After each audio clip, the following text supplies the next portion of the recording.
an immediate humanitarian ceasefire. The Palestinian people have been subjected to 56 years of suffocating occupation. The relentless bombardment of Gaza by Israeli forces, the level of civilian casualties, and the wholesale destruction of neighborhoods continue to mount and are deeply alarming. I am deeply concerned about the clear violations of international humanitarian law that we are witnessing in Gaza. It is important to also recognize the attacks by Hamas did not happen in a vacuum. The Palestinian people have been subjected to 56 years of suffocating occupation. They have seen their land steadily devoured by settlements and plagued by violence, their economy stifled, their people displaced, and their homes demolished. Their hopes for a political solution to their plight have been vanishing. But the grievances of the Palestinian people cannot justify the appalling attacks by Hamas, and those appalling attacks cannot justify the collective punishment of the Palestinian people.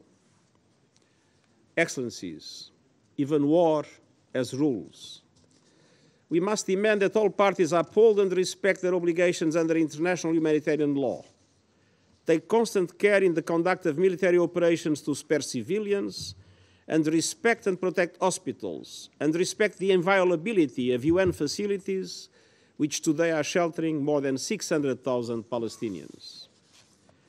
The relentless bombardment of Gaza by Israeli forces, the level of civilian casualties, and the wholesale destruction of neighborhoods continue to mount and are deeply alarming. I mourn and honor dozens of UN colleagues working for UNRWA.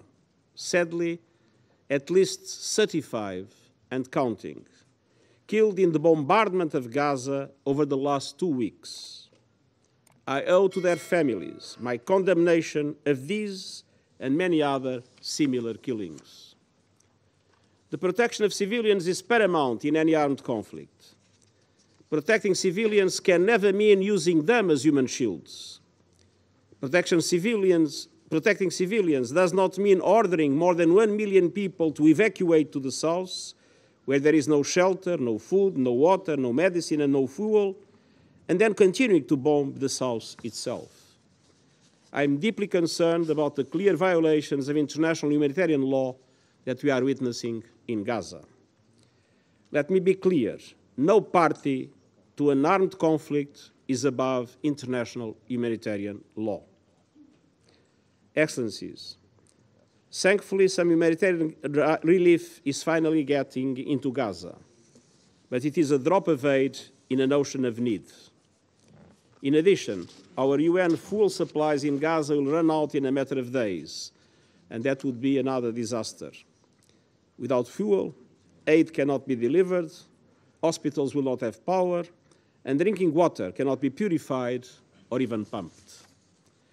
The people of Gaza need continuous aid delivery at a level that corresponds to the enormous needs, and that aid must be delivered without restrictions. I salute our UN colleagues and humanitarian partners in Gaza working under hazardous conditions and risking their lives to provide aid to those in need. They are an inspiration. To ease epic suffering, make the delivery of aid easier and safer, and facilitate the release of hostages, I reiterate my appeal for an immediate humanitarian ceasefire. Excellencies, even in this moment of grave and immediate danger, we cannot lose sight of the only realistic foundation for a true peace and stability, a two-state solution. Israelis must see their legitimate needs for security materialized, and Palestinians must see their legitimate aspirations for an independent state realized in line with the United Nations resolution, international laws, and previous agreements. And finally, we must be clear on the principle of upholding human dignity. Polarization and dehumanization are being fueled by a tsunami of disinformation. We must stand up to the forces of anti-Semitism, anti-Muslim bigotry, and all forms of hate.